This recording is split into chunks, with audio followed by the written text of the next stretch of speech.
This government meeting is brought to you by Eastworks and our local cable subscribers.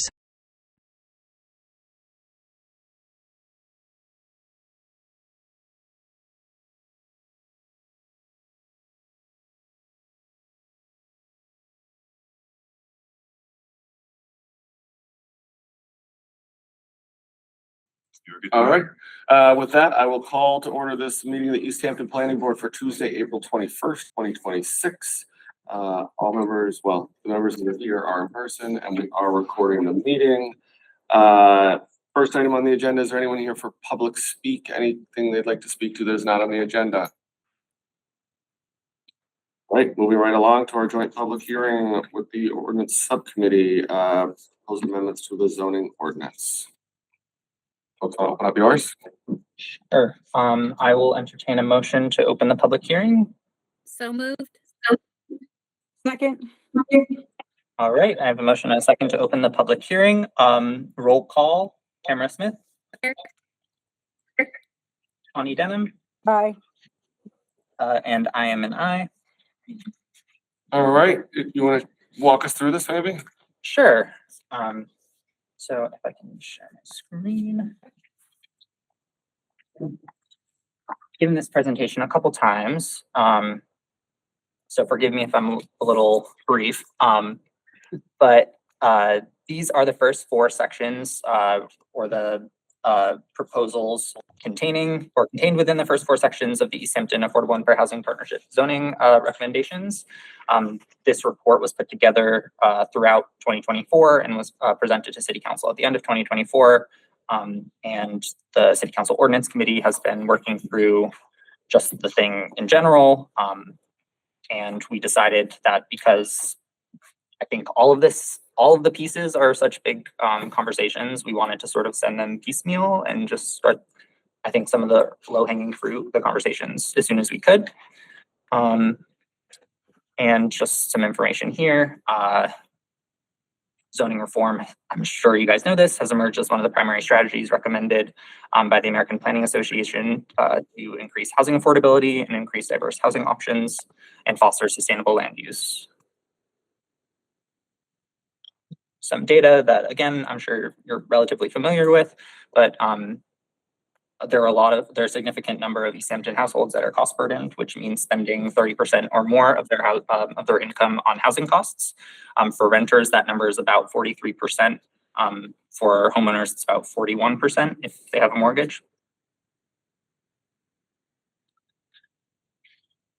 And like I mentioned, just to get this process started, the ordinance committee felt like it would be a good idea just to send the first couple sections forward to the planning board to start the discussion. So this includes everything that I've printed out here, as well as still in provided. So the updating language, changes around fair housing compliance and the definition of family, and parking minimums, as well as community character, which, yeah, is another language update. So I can go through these all at once, or if you want to just take them one on one, I have like 2 slides for each. Let's do them one at a time. Don't you think we can, might as well go through one at a time? Okay. Yeah. The first one's pretty straightforward. It's just updating all references to the Department of Housing and Community Development to the Executive Office of Housing and Livable Communities. This change was made in 2023 by the state, and we want to make sure our zoning is up to date on that. That one's easy. Yeah. Easy peasy. Find replace. Yeah. Control H. Any specific questions, or do we want to make a motion related to that, or? Yeah, we can do motions one at a time. But isn't our overall motion to recommend that Recommend the panel of the city council? well, I guess in theory we could recommend 3 out of 4 or something like that. Sounds good. Um, So I motion that this line item for a direct replacement of the wording Massachusetts Department of Housing and Community Development, DHCD, be replaced with Executive Office of Housing and Livable Communities, EOHLC, be approved to send to the city council or recommended to be sent to the city council for approval by the planning board. Can I get a second? Second. All right, voting to approve item one. All those in favor? Aye. All right, there we go. We also need to do. I don't think you have any action to take here because, well, you can be the judge of that. But I know our role is we have to recommend, we have to report whether we do or don't recommend it. But either way, you take it and go to the full council if you want. Okay. Counselor Denham, do you have any input on that? This is my first joint public hearing, so. Yeah, so I would, just for sake of process, if we could also, just approve that, I just think that would be helpful. Okay, then I will entertain a motion to recommend to the full council approval of item 1, replacing all references to the Massachusetts Department of Housing and Community Development, DHCD, with the Massachusetts Executive Office of Housing and Livable Communities, EOHLC. Second, Or, or so moved. I saw your lips moving, Cameron. Did you second that? Okay, so a motion and a second, roll call, Tamara Smith. Connie Denham Aye. and Chaim General Quaid, aye. Motion passes. All right. Groovy. All right. The next one is parking minimums. So our current parking minimums for multifamily housing, but without affordable units, are 1 bedroom plus, or 1 per bedroom plus 1 for every 10 units. I'll note that the Easthampton Housing Production Plan and the report from the Housing Partnership also notes this, that the current parking requirements may inadvertently discourage multifamily development, and advice from the American Planning Association and other advocacy organizations in general has been to reduce or remove parking minimums wherever possible. In general, they add a sort of hidden tax on housing development, forcing people without cars to subsidize those who do have cars. I think that there's also a balance of the reality that we live in Western Massachusetts that's very car dependent. And we're also in a small community that the potential of, there may be incentives for developers to build no parking. There's worry about that too, and like the potential externalities of that. So we felt like a fair compromise would just to be flatten everything down to the inclusive zoning requirement, which is 1.5 per unit, which may be reduced to 1 per unit depending on the unit mix and project location. I think just from what we've seen, we certainly see developers where that's the thing that is sort of hampering or penning them in. And I also think they have like their own market incentives. If they think they need more spots, they're free to do that. But I certainly think it has slowed down some housing projects in the past. I support this. I think the increased density is critical to meeting the needs of the problems that we have in the city. Comments or questions for other planning board members? Gary? I don't think we should, if you've got, say, 20 families and you have 20, residences, I think you need more than, 1 space for the 20. I need 1 family with 2 cars and you're not gonna be able to park them. Well, this is 1.5 per unit. So it's not by bedroom, it's by apartments, right? So if you have, I don't want to do any tricky math. Let's say you have 4 units, right? That means you have to have 10 spots for the units. I do think some places, I mean, if one of those units is like a 4-bedroom or something, then there might be a need for a developer. They might want to have more spots, but the idea of having more than 1 unit for a 1-bedroom or more than 1 spot for a 1-bedroom is also kind of. I think it have to do with the location of the property too. If you're out on East Street someplace down the other end or whatever, it tends to having more cars, they'd be a lot greater than say we're living in downtown or something. Yeah. This is a minimum you're setting here. Right, It's yeah. 1.5 minimum per unit. Yeah, I'm certainly comfortable with the 1.5. Wendy, do you have any comments or questions? I think it sounds fine. Any comments or questions on this one from the public, either in the room or online, if there are any?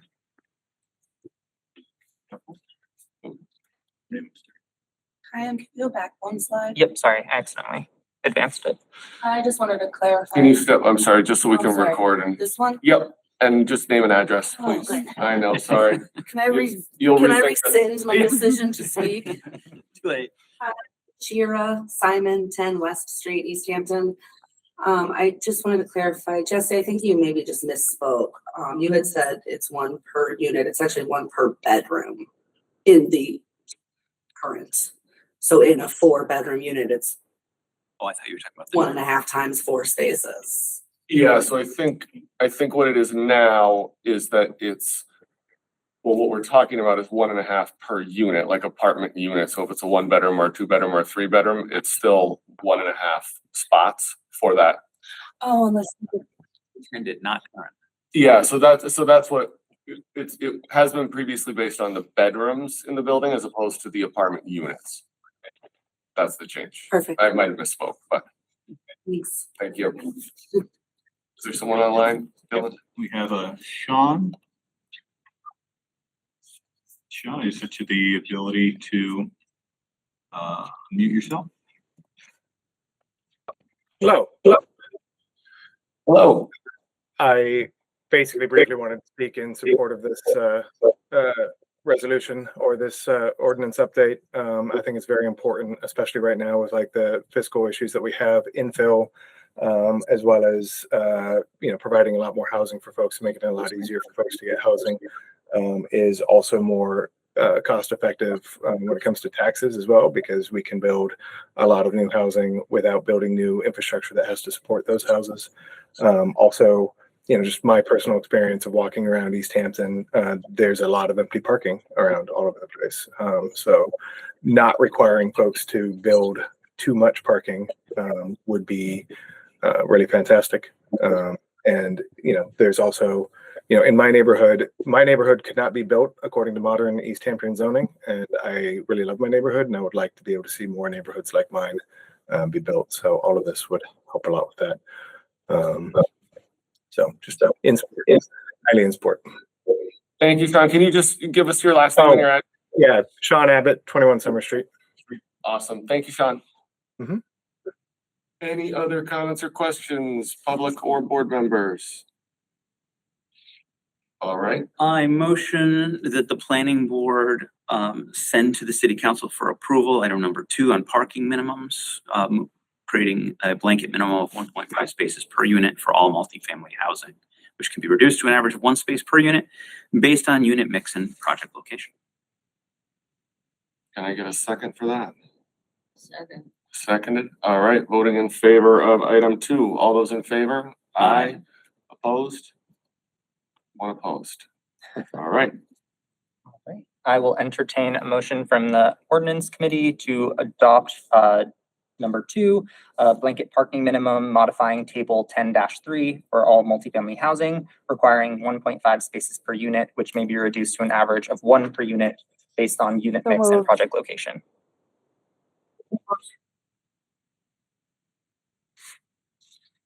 Do we have a second? Tamara, you got muted if you want to unmute yourself. Yeah. I got All right, motion and a second.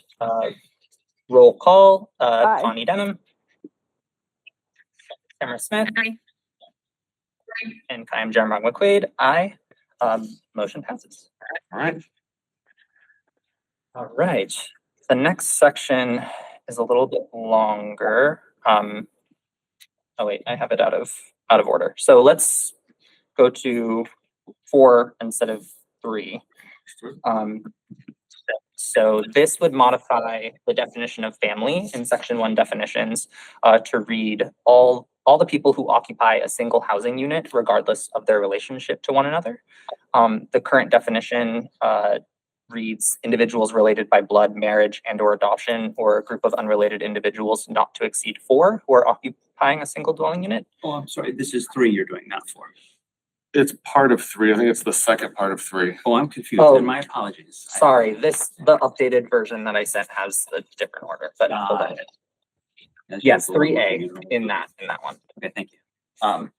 Sorry about that. So the current definition, I think prescribes a number and fails to recognize a number of different potential households in Easthampton, like cohabiting cohabitating adults, unmarried couples, multi-generational families, or just other shared housing arrangements. We felt like the occupancy limits that are within the state sanitary code already sort of sets the concern that we'd be having around overcrowding or unsafe living arrangements like that. So we felt like it would just make a lot more sense to be more inclusive. I think there's also a bit of case law in this that we can't really define what families are in that way, and this is a good one too. Yes, James. I have a problem with this. And I agree precisely with what the intent that you just described with. So I don't think the problem is going to be quite where you think it is. First off, I read about the legal discrimination, and I completely agree we can't do that. I think it does need to be changed. But doing a little bit of independent research, what I found is that something between 30 and 45%, and this, I've looked at a bunch of different articles, but this was the one of the best. This is in June 6th, and I'll share this later. This is Chelmsford did the same attempt to revise their zoning that we're undergoing. And they did quite a bit of research. And what they found was that between 100 and 150 towns and cities in Massachusetts all use the same, revised to the same language. And this is the piece that I wondered why we didn't include in here. And you kind of indicated, I think, and I'll say what it is in a second, but I want to give one more caveat. You kind of just indicated that you felt some of our other ordinance, some of our other criteria filled the gap of making sure that we're controlling density. But I don't feel quite as convinced about that. I think the language about density needs to remain in the definition. And what normally, by normally I say between 100 and 150 of the 351 municipalities in the state, according to this study, do is they say specifically one or more persons occupying a dwelling unit and living together as a single housekeeping unit. I'm sure in your own research you saw that single housekeeping unit. For me, that housekeeping is very important because it helps distinguish from boarding houses, hotels, dormitories. It indicates that it's separate units, prevents them from going into separate units or renting out individual rooms. And it indicates that the group is acting toward common goals, using common spaces, living rooms, kitchens. I completely agree. It doesn't matter who that group is made up of, but I think that it is very important to maintain that distinction to help avoid creating mini hotels that we didn't intend to create from this change. So I would request, or I can vote against, but I like the intent of this. Mm-hmm. If it could have the housekeeping unit in there, that would do it for me. Instead of just single housing unit? Yeah, and which would put it in line with the majority of communities that have changed in Massachusetts. Yeah, I think that Planning Director Manuel will have more to speak to this, and I think also Councilor Smith and Denham might have additional comments. But I'll just say, thank you for bringing that up. This was a question that we had in committee. There was debate whether we should just strike the definition of family altogether and remove the references to it. And this, I think, came up as one of the options that we like, and we decided that this body would be better equipped to sort of discuss this. So I appreciate you bringing up that. And yeah. Hi, please. Yeah, okay. Hi, Allison Manuel, Planning Director.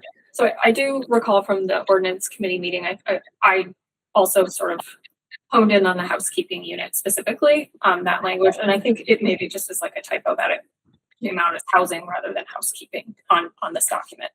I do remember everybody being like, okay, didn't make much of a difference to the committee, but I agree with the housekeeping term rather than just housing. You mean I'm right? Don't you love it? Councilor Smith or Councilor Denham, do you have anything to add?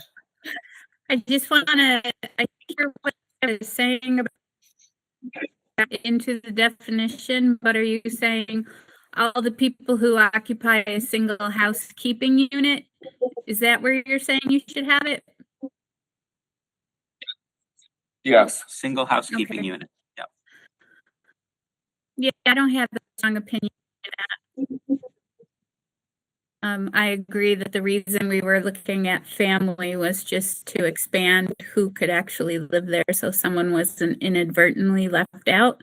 But I don't think housing versus housekeeping is anything that I would really argue against myself. So I'm okay with that change. Any other comments or questions from planning board?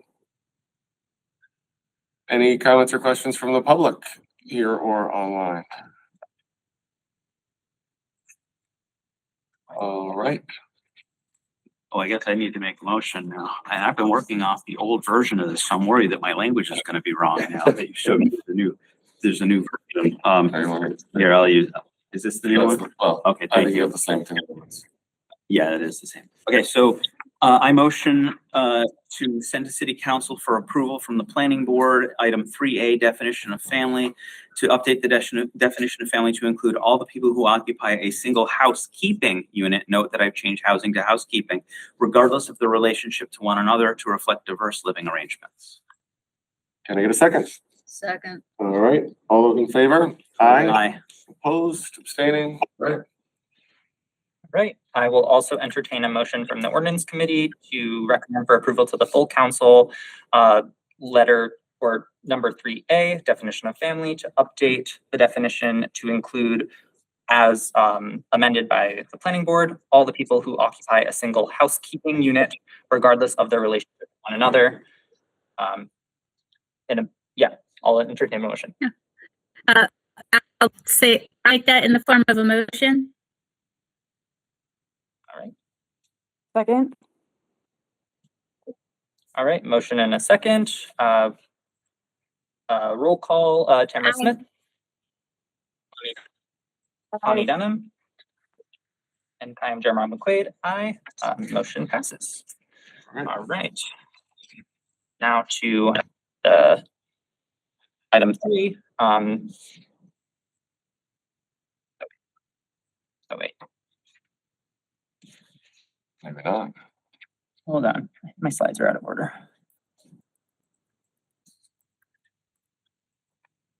Or wait, I don't think, okay. There's no slide for this one. It's pretty straightforward. Yeah, I don't think I have slides for this by accident. All right. Okay. So number 3 was modifying local language to align with and defer to the state housing law where applicable. The updated version actually has the listed changes here. So I also think we want to strike this is the original list, but in ordinance committee, we struck all the references or the changes to section 7-4 because that's related to the smart growth zoning overlay district, which we can't change without going to the state. So this only applies to the changes to sections 8.3, 4, and 8.6. So those are replacing 8.344, letter C, 1 and 2, with the selection of qualified buyers for the affordable units shall be administered by a qualified nonprofit housing agency. And in section 8.345, we replace housing authority with housing agency. I think that those two go sort of together. And then 8.6 as well. Yeah, I see 8.6 in here. Yeah, that one, I mean, that's replacing all references to families with households. That I think is more, it's separate from the housing agency. Okay, you want to discuss them separately? We don't have to. I just didn't know if there were specific questions related to like replacing families with households. Comments or questions from planning board members? On that last item, it's just in 8.6 that you want to change the word families to household, nowhere else. Yes. No issue. Any comments or questions from the public? All right. I motion to send to the city council from the planning board for approval, item 3, to modify local language to align with and defer to state housing law where applicable, specifically section 8.344, 8.345, and 8.6, as noted in your presentation. Can I get a second? Second. All right, voting in favor. All those in favor? Aye. All right. All right. I will also entertain a motion from the ordinance committee to recommend for approval to the full council, section 3, modifying language that contradicts or superseded by state housing law. So that's section 8.344, section 8.345, and section 8.6. So moved. Second. Motion and a second. Roll call, Tamara Smith. Bonnie Denham. Aye. Kyandra Martin McQuaid, aye. Motion passes. All right, now for the one that I think is the most detailed. This is referencing and clarifying the language related to community character. So just to give some background to the research that informs some of this work, which I mentioned on the slide there, both the book Neighborhood Defenders by political scientists Einstein, Glick, and Palmer from Boston University, as well as Exclusionary by Design by Amy Dane. They studied the attendance of public meetings of planning boards from across 97 Massachusetts municipalities. Their findings were interesting and basically found that the participants were usually the same people. They were systemically older, whiter, more likely to be homeowners than the broader community. And this is data that was collected over the course of many years for those 97 municipalities. I resemble that remark. So these people are the people that are most likely to show up to planning boards, like planning board hearings like this one. I think the key mechanism to point out is that while direct racialized opposition to multifamily housing is not necessarily socially acceptable, using terms like neighborhood character, it has been something that has been observed to sort of covertly make the case for racial exclusion. It basically functions as like a proxy for exclusion, especially when we leave character undefined in our zoning. We basically leave sort of an open spot for that sort of discrimination to happen.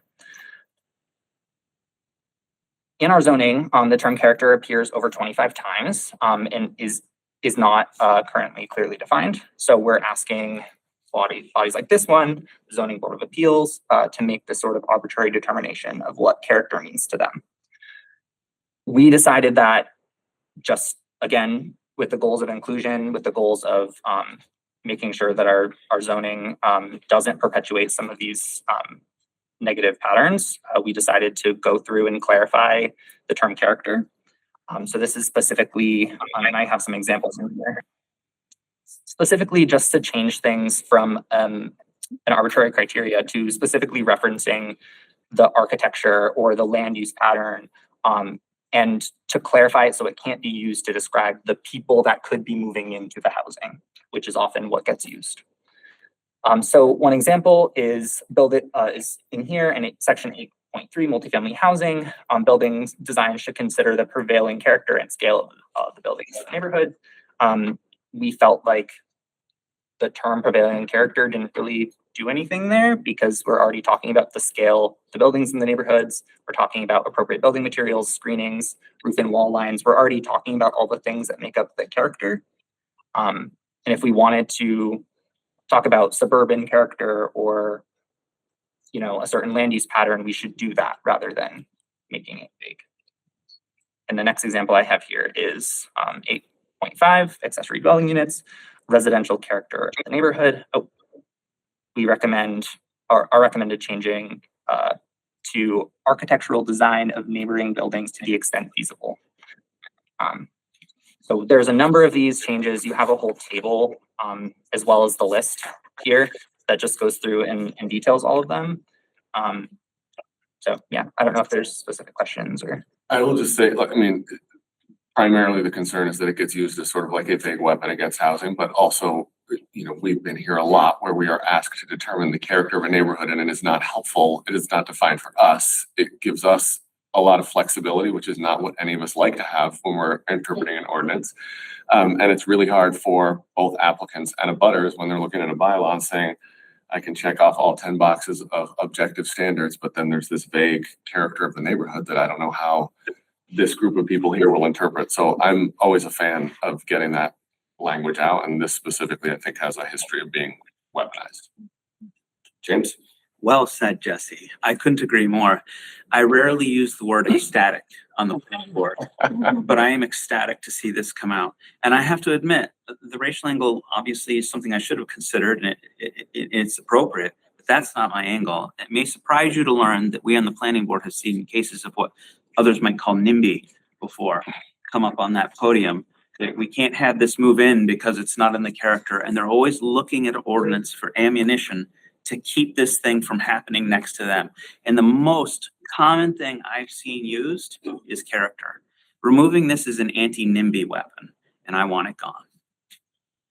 Other comments, questions from the board? Any comments or questions from the public in the room or online?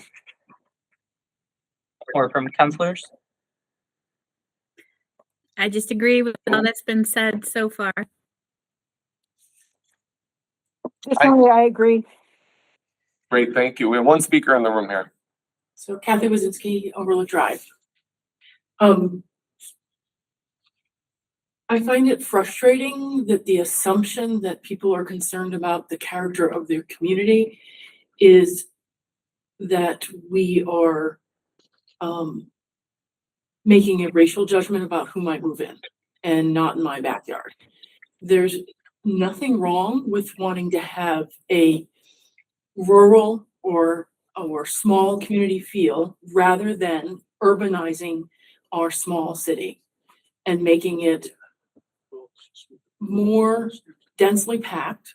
And I think a lot of these changes, particularly with the character of the community, push for urbanizing our communities and urbanizing our neighborhoods. And I don't think that the majority of citizens that would oppose urbanizing our communities and increasing the density of those communities to the point where they're not livable anymore for the reason many of us moved here, which is a small community that is not overcrowded like Eastern Mass, that is not taking you an hour to get through the center of town. So there's nothing wrong with the concept of, I like the character of my community. We have a culture. There's nothing wrong with having a culture, and it doesn't mean that you're racist. Just like wanting to maintain the concept of a family doesn't mean that you're racist. And I find it a cheap way to make the point, because nobody will argue against it if your only point is that it's racist. If you have another intelligent argument for removing it, then by all means make it. But just saying it's racist is a way to just prevent people from disagreeing with you. So I would just respond. I mean, I think my point was that I don't think the intent or the use of it is necessarily in a racist manner. My point is that it's a vague, undefined term. So Then define the terms. So that's what they've done, is they've replaced it with other language about, and I think all of that is subject to be further amended. I mean, if you want larger side yards and more setbacks and less housing density, like, you can define that and say that this is what should or shouldn't be allowed. But when you just ask a planning board to say, and now evaluate the character of the neighborhood, that gives no one any guidance or oversight, both us, applicants, abutters, neighbors. So I think to the extent you want to preserve that character, we need to amend the ordinance to describe what that character is, because the character that you see isn't necessarily the one I see, and that doesn't help any of us enforce a zoning ordinance. Then take the time to define the character of a community and a neighborhood in a New England small town. I think that is worth doing to prevent over urbanizing and adding too much density in a way that would make it unlivable for many people that chose to move here from more urban settings. Thank you. Yes, James. I want to thank you for bringing up good points and good viewpoints. And I do think there are many people in the community that feel that way.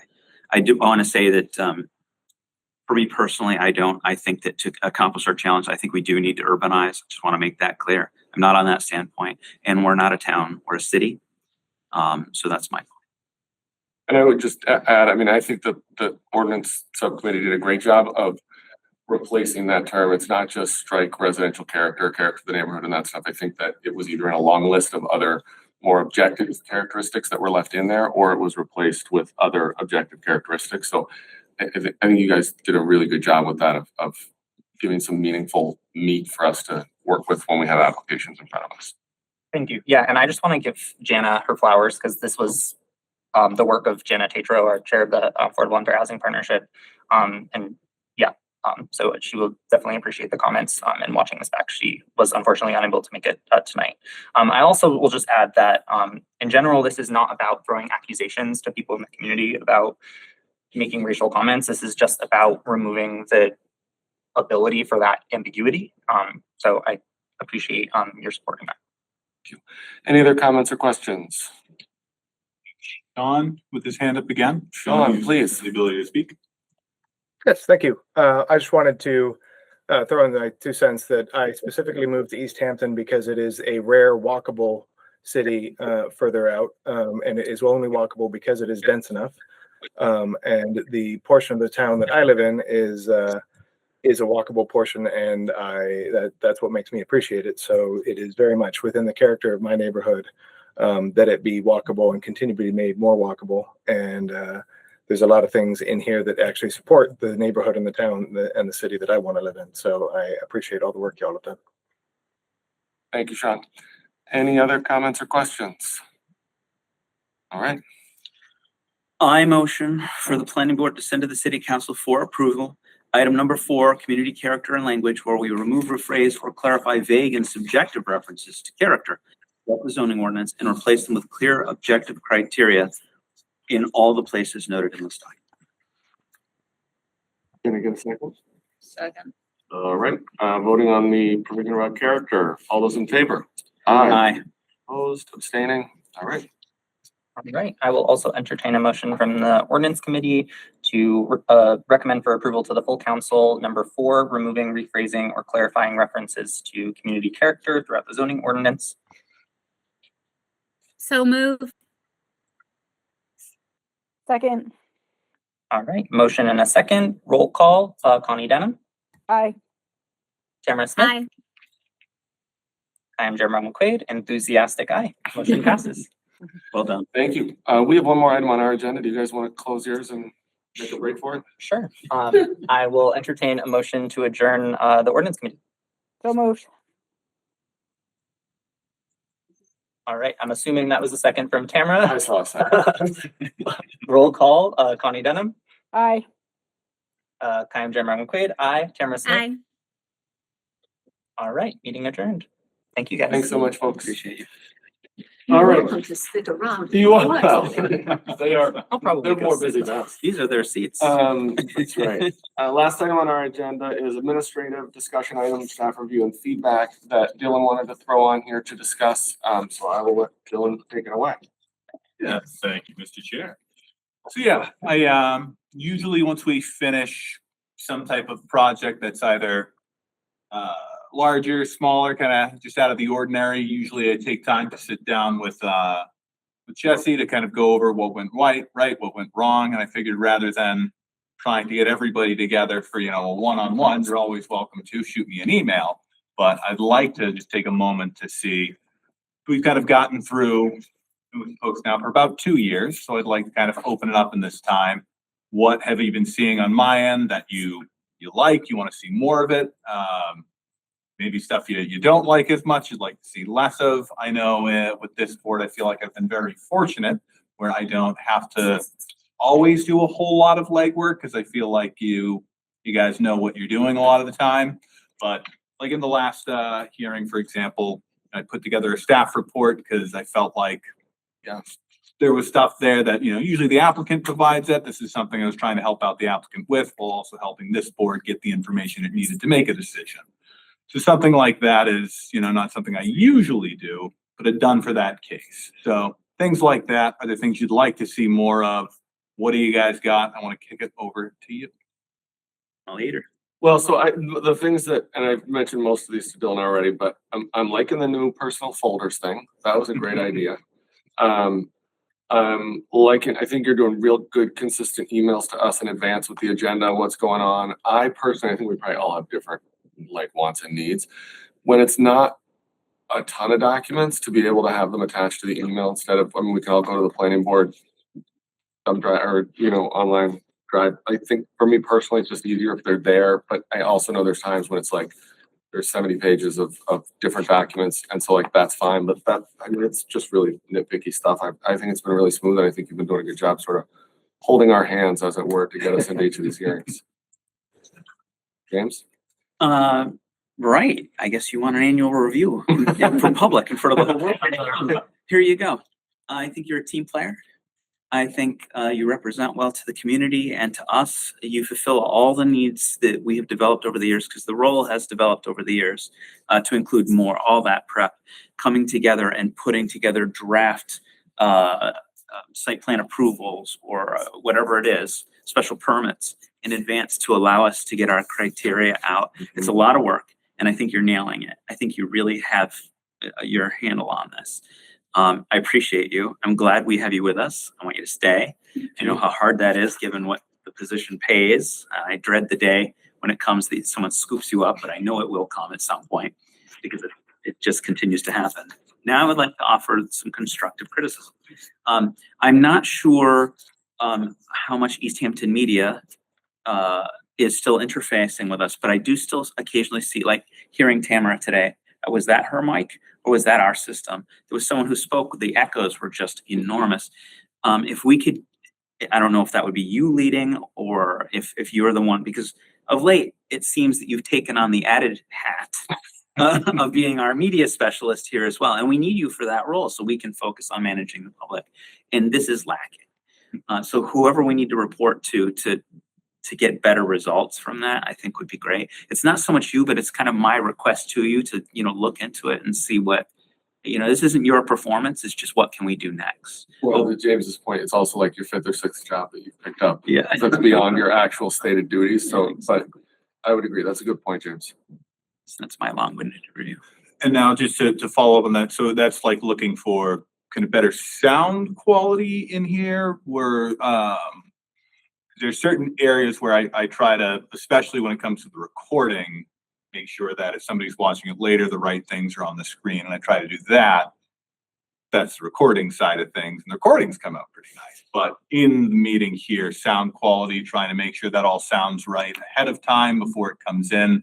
Because today, that screen wasn't muted. So we had that weird echo. Is that what the echo was? It took a little bit of time to diagnose it. We thought it was Tamara echoing. And so you resolved it here while you were sitting here. Yes. Well done. And I will say, the amplification is relatively new, and that's been great. That has really helped.